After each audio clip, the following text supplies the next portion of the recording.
I'm the guy who spends more time underground than a mole. I work in a computer lab we fondly call the dungeon. Reason being it's 2 stories underground, and the lights use motion sensors to turn on and off. It's around 2 a.m., dead quiet, and I decide to make a run to grab some water. Now, our lab being 2 stories below the surface is the kind of place where the flickering lights make everything feel a bit spookier. And yeah, we're talking motion sensor lights that have a mind of their own. So the water cooler is at the end of a very long hallway, and the sensor lights switch on as you walk down, each light only staying on for a few moments after passing, then they switch off. I'm at the water cooler filling up my bottle when I notice something odd. At the end of the hall, the very last light decides to join the party. Now I'm not easily spooked, but the atmosphere down there, combined with the timing, gave me that creepy feeling. There's this dark stretch between me and that newly lit light, and I'm thinking, okay, Dylan, maybe the lights are just being quirky tonight. But then, my friends, the plot thickens. In that dimly lit corridor, I catch movement, like something is seriously off. I squint, trying to see what's going on, and there it is, a figure moving in the shadows. It's so quick I question whether it's my imagination or not, but at this point my heart starts pounding and my mind is racing. The light down there stays on for a few moments and then goes off. Well, I can't just stay there at the water cooler and hope for the best, and the only way out was back down the hallway. As I slowly make my way back, I'm scared shitless, to the point I feel myself jump every time the next sensor light goes on as I walk past. By the time I reach the end of the hallway where I'd seen the figure, I'm ready, bottle of water in hand, to attack whatever threat is there. I don't know what I can do with just a bottle of water, but I'm not exactly thinking clearly at this moment. I still don't know what the dim glow of the remaining lights will reveal. I breathe a sigh of relief when all is clear, that is, until I notice objects are out of place. Chairs shifted, papers scattered. Now this lab is like my second home, and I know when something's off. First I'm thinking maybe it's just the cleaning staff or some late-night lab enthusiasts. But then it hits me. I'm alone down here. No late-night workers, no cleaning crew. Just me, the hum of the computers, and whatever's responsible for the rearranged lab furniture. I get the chills as the realization sinks in. I'm not alone. Someone else is here, lurking in the shadows. Panic sets in, and I try to rationalize, but the uneasy feeling refuses to budge. I tiptoe through the lab, eyes darting around, searching for any sign of the intruder. The air feels thick with tension as I round a corner, and there in the low light, I catch a glimpse of movement. It's subtle, a figure retreating into the darkness. My heart pounds, and the suspense hangs in the air. I call out, "Hello, who's there?" No response. I follow cautiously, my heart and mind racing through all the possibilities. As I round the corner, I hear the door to the stairway close, and then there is silence. Someone has definitely been in the lab, but they're gone now. At this point, I just want to get the hell out of there. I wait for about 30 minutes just standing, staring at the door to the stairway. Finally, I push it open and make a mad dash up the stairs. My heart is pounding, not knowing where the intruder has gone, but I make it to my car and hightail it out of there. It's 3:30 a.m. when I finally get home. Exhausted from my ordeal, I flop into bed. I get up around 10 a.m. and head to the lab. Making my way down the stairs, I see Denise heading up. Ah, damn. Denise is the co-worker whose advances pushed me to report her to HR, and I've managed to avoid her, till now.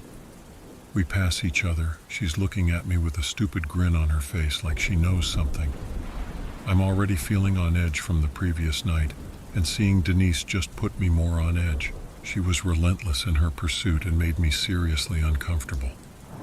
Then it hits me, the smell of her perfume. I recognize that smell. I was so focused on getting out of there last night that I didn't put 2 and 2 together. I freeze. The pieces click into place, and the horror of the situation settles in. Denise was the intruder, lurking in the shadows of the lab. The fear that gripped me the night before turns into a nauseating realization. I'm left standing there, staring at her retreating figure, my mind racing with questions and fear.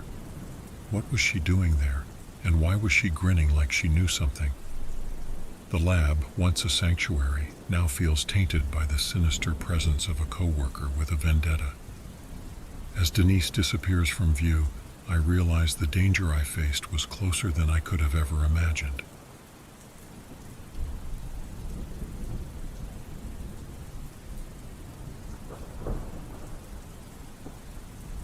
I worked in this towering high-rise, a maze of offices, nestled on the 14th floor. A criminal attorney by trade, my days are usually filled with legal jargon and paperwork. One lonely night, I found myself engrossed in preparing for a case that had been keeping me on my toes. The offices around me, separated by glass partitions, created a sea of transparency. As I toiled away alone, the silence was occasionally interrupted by the distant hum of a vacuum. This case had given me sleepless night. I was defending a guy arrested for killing his girlfriend and their unborn child. He swore his innocence, as they all do, but in this case I believed him. I'd been working on this case for nearly 2 years, and over this time we'd become friends. In court he was described as a sadistic monster with an evil streak. The problem was, he was the leader of a notorious gang and looked pretty threatening. My client believed the actual guilty party was a member of a rival gang, and I'd made headway proving this theory in court. Causing my sleepless nights, how do I go about proving this without finding myself with a bullet in the back of my head? The case was going well, and despite the negative testimony about my client's character, there had been no clear evidence that he was guilty, and I was expecting a positive result. That was until near the end of the trial, an unknown witness had been called. This witness would testify that he saw my client with the woman moments before she died. This witness would also testify that he saw the murder occur and had proof. I hit panic mode and went past the jail, where we had discussed this mystery witness. Do you have any idea who this could be? No clue, he shrugged. Besides, that's impossible. I didn't do it, so whoever's testifying is straight up lying. I told him that this testimony could undo everything we had accomplished. It wasn't going to look good for him. He hadn't seemed too concerned. Hey, don't sweat it. I know you've been holding it down, and you'll expose that snitch for the lying rat he is. That brings me back to my late evening at the office. I was now deep in thought, trying to figure out how I was going to defend this new information, when the phone rang in one of the other offices. I ran over to pick up. "Hello," I said. A voice responded with, "Hi, Tim." Perplexed, I clarified, "Sorry, there is no one by the name of Tim working here." And the caller promptly hangs up.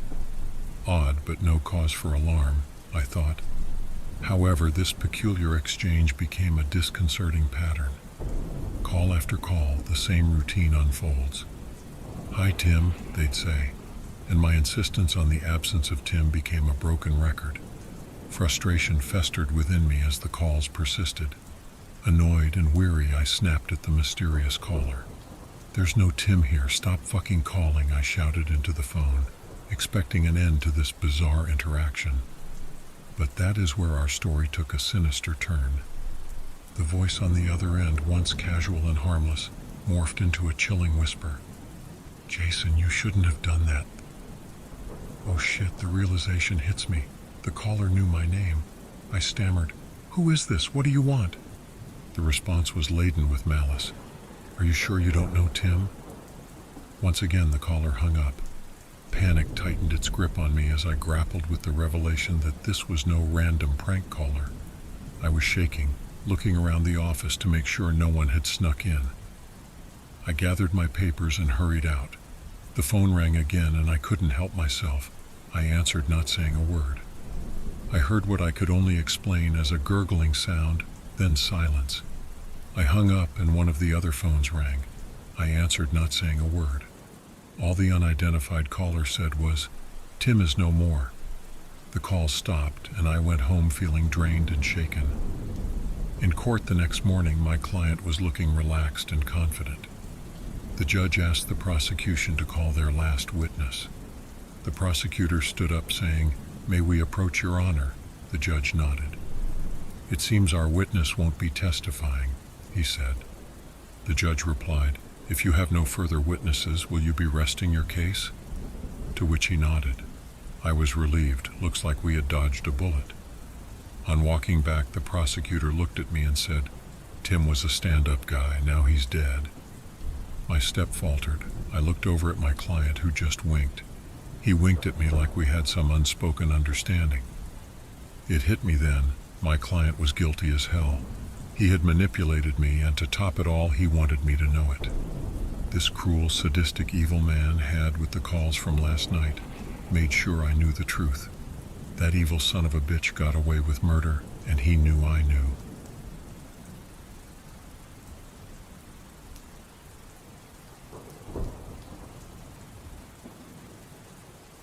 I was in field service as a technician, so I traveled a lot.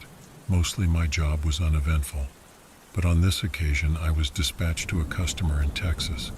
I flew in and arrived late on the Friday evening, which meant I could only go in on Saturday. When I arrived, I noticed that there weren't many cars in the parking lot, only a handful. The business was closed, but there was a guy waiting for me. He didn't talk much. He seemed to be a bit of an oddball, but he let me in, and he left me there alone.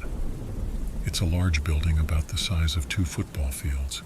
It has about 5 fans on the long walls with loose slats on the outside to blow out hot air, but not let cold air blow in. I started up the machine and got to work. I didn't notice anything at first, but kept having a strange feeling that someone or a few people were there. I even went out to check the parking lot a few times. At about noon, the guy that let me in came by and asked if I wanted to go get anything for lunch.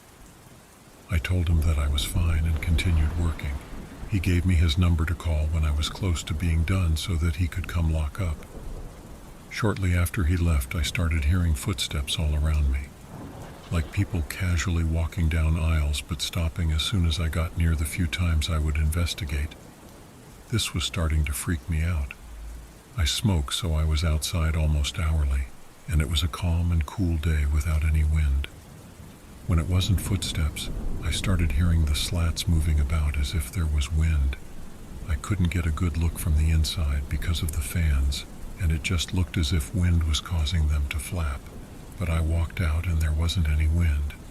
Not a single leaf on the trees was moving. When I came back inside, they would stay quiet for a short while and then start again until I would go outside to check. This happened about 10 times or so.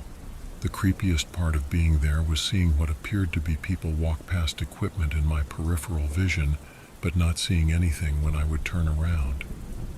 I had about 4 or 5 of those experiences. I called the guy around 5 and told him that I was done. He came and he locked the place up.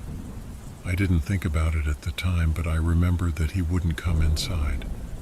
There was definitely something very weird going on in that building, something profoundly strange, and there was an unsettling presence that defied explanation. I won't be going back there ever again.